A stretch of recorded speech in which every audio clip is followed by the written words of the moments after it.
What's going on, guys? ChaseWins.com coming to you for Wednesday. It's the 26th of May. Happy hump day, everyone. Let's get you on a recap of what we did yesterday, tell you what we've got going on today, and get you on a free play. This time we're going to go to the NBA. Congratulations to everybody on, again, another great day yesterday, guys. I know that it kind of seems repetitive that we get on here every single day and talk about good day after good day after good day. Every once in a while, you'll have that bad day. But, guys, it's just every single day. And I'll be honest with you, I don't get tired of saying that, and neither do the clients. Everybody enjoys making money. That's what we're here to do. We're not here for anything else. We're not here for entertainment. We're not here to have fun with you. We're here to make you money. That's it. If you're here for any other reason, might as well go somewhere else. Congratulations to everybody. We had a huge Wednesday. It was Tuesday. Had a huge Tuesday. It was the biggest Tuesday card that we've released in a long time. One of the biggest ever for a Tuesday, but most definitely the biggest of 2021 so far. And I'll have to go back and double check it, but I don't think we ever had one that big in 2020 either. 10 plays across 4 sports were released. We had NHL, NBA, WNBA, and of course Major League Baseball. 10 plays were released, guys, on a Tuesday. So what do we start with? We start with the one sport that we did not have the best day in. That was the NHL. One play, gave it out to you for free, Carolina Hurricanes. We took them to win the game minus $1.30. Now, did they win the game? Yes, they did. They won it 3-2. But the problem was, to get the better value, to not lay over our limit, we took them in regulation. Which, guys, they did not go. They ended up giving up a late goal. That second goal that they gave up to Nashville, so it was tied 2-2. They forced overtime, and they ended up winning in overtime to not only take the game, but push the series to 3-2 and come within one win of advancing and eliminating Nashville. Now, the problem with that is that, everybody's like, the regulation this, regulation that. You don't do that in playoff hockey. And what I say to that is, you're crazy. You absolutely do that in playoff hockey. What you don't do in playoff hockey is get way too comfortable laying puck lines like you would in the regular season with certain teams, because playoff hockey is such a different animal. Guys, I'd make that bet 1,000 times over again. If the same game was being played tonight, I would, without a doubt, without question, without hesitation, play the exact same thing. And guys, I'll be honest with you, it was only a few percent away from being rated a top play. But it's also very, very difficult in playoff situations where our top play, what it has to rate to be a top play, those standards get even more strict when you start talking about postseason. So we did lose that game because the Hurricanes did win. They just didn't do it in regulation. They did it in overtime. So that was the only downfall to the day. Moving on past that, Jerry had his fourth release of the WNBA. Again, as we told you on video yesterday, last week, after almost a year of work, he was able to announce and release to the world WNBA, stating that WNBA would now be a full-time sport that we have every season, every postseason of the WNBA, so on and so forth. And last week was also the very first release he has given out. That was Thursday of last week. Yesterday, being Tuesday, was the 4th day he's had WNBA and the 4th release since we have announced WNBA to be a part of the investment portfolio. He was 3-0 going into yesterday, and what did he do? He crushed it again last night. An easy win, never in doubt, never in question. 4-0. Another WNBA win, a sweep, and he stays 100% perfect and undefeated in WNBA lifetime. So guys, if you are not on the WNBA, there's 2 ways you can get it. Number one, you can get the beautiful discount going on. You can pay $399 and get the entire WNBA season. That's every premium and daily top play, not only through the regular season of the WNBA, but the playoffs and the WNBA finals as well. So it takes you all the way through. You can either get it that way, or if you are on a all sports pass, whether it be 3-day, 7-day, 30-day, it will include premium and daily top plays in the WNBA. There will be another WNBA play going on tonight, probably get posted later this afternoon. Jerry also has soccer going for Wednesday. Didn't have any soccer yesterday, so you do not want to miss out on what is going to carry him to 5-0 in the WNBA on Wednesday. So 0-1 in NHL, 1-0 in NBA or WNBA. Then we move over to the NBA. I released 2 plays yesterday. The LA Lakers on the money line minus $1.25. That was a winner, as well as the Lakers and the Phoenix Suns over 210 points. It was close. They only got 211, but it was a win nonetheless, and another sweep in the NBA. Guys, the NBA postseason has been absolutely phenomenal, hitting well above 85% for the playoffs since day one of the postseason through yesterday. Another sweep, 2-0.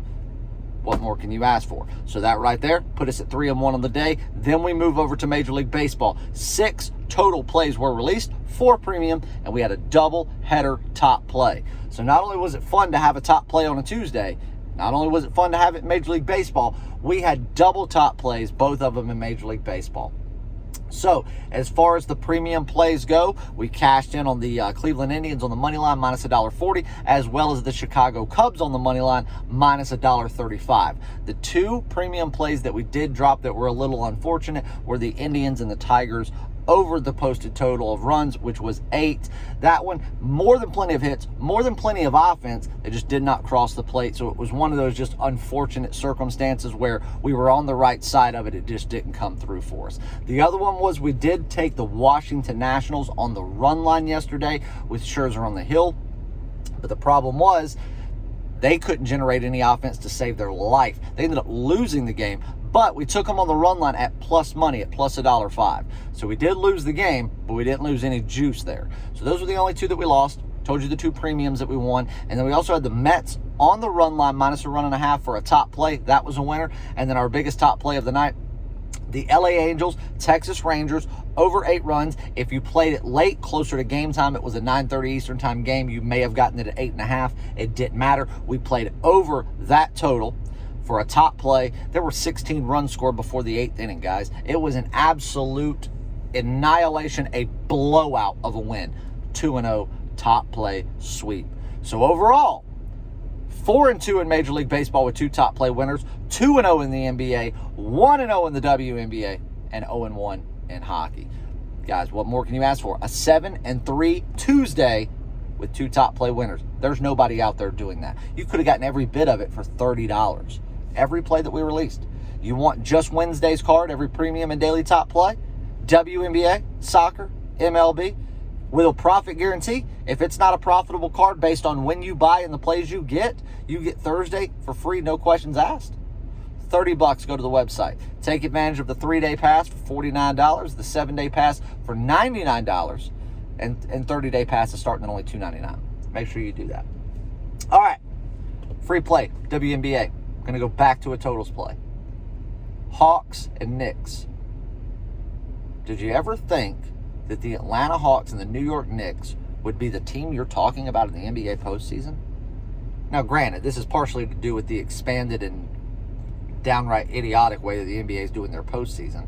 But to make it interesting, because the NBA has completely screwed themselves in the way that they have embraced this SJW lifestyle and pushed away so many fans, might as well do what you can do.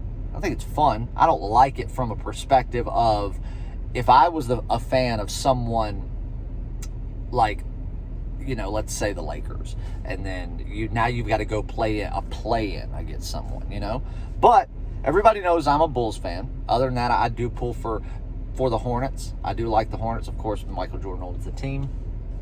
And, that's the local team in the city. But I love the Phoenix Suns and what they've done over the past few years. And you guys have heard me talk about it 1,000 times over the past 2 seasons about how I love organically the way they built the team. They did not break the bank. They built it with true young talent. They drafted, they developed, and now they're here, where then they were able to go spend a little bit of money on a couple of big names to put around Devin Booker, to put around that young talent. And now they're a postseason team that, truth be told, look at what the Phoenix Suns did against the LA Lakers. I'll be honest with you, they outplayed the Lakers in both games. And it's still 1-1. And they will win another game, mark my words. But I love what the Knicks have done also. I think the Knicks, I've said it multiple times this season, that is the best defensive team in the NBA. Now, granted, There is no defense in the NBA, so you've got to, the NBA defensive standards. But per NBA defensive standards, the New York Knicks, from the start of the season through right now, have been overall the best defensive team, period, in all of the league. Of course, you have the Atlanta Hawks. They're fast. They're run them, gun them. You've got Trae Young, who may be one of the better ball handlers in the league. He is very similar to the way Steph Curry does things. He shoots from way outside. He's a long ball guy. He gets a lot of points. He creates a lot of offense. He does it in a very fast pace, and he's a very good ball handler. He does not turn the ball over.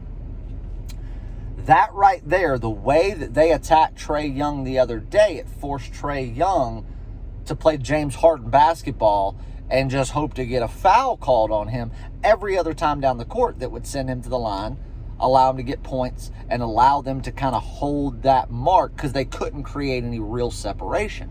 And they ended up winning the game. But the problem is, that right there is not the way the Hawks play. And as good defensively as the Knicks are, they're not fast enough to be able to do that consecutively. Because now the Hawks can pivot and adjust, have a little bit different game plan, still play their normal speed, and now the Knicks are going to have to use the first half of the game to figure out how to get in front of that to be able to slow it down and stop it. Which means that tonight, while you will have probably two of the 4 periods where the Knicks, play their normal defense, they prevent a ton of points from being scored, and it goes below the average. You're going to have 2 where I think you go well above your league average in what you score in a quarter, and I think that 212 points is just too low. Why I do believe, I understand the total, and of course the last game, it more than justifies it. But even with the Knicks being able to defensively stop them, I think that there's going to be some adjustments made by the Hawks that's going to take time for the Knicks to figure that out. And this is a game that I think realistically should have been around 216, 217 total, where it would not surprise me, and I'm expecting a game somewhere around 220 points. We're going over 212 points. That is your free play. There will be that play along with possibly even one more in the NBA. We'll have MLB, soccer, WNBA, and at least one NHL game for tonight. Could be even a top play. Go to chasewins.com right now, guys, and sign up. For those that do, we'll see you in the winner's circle.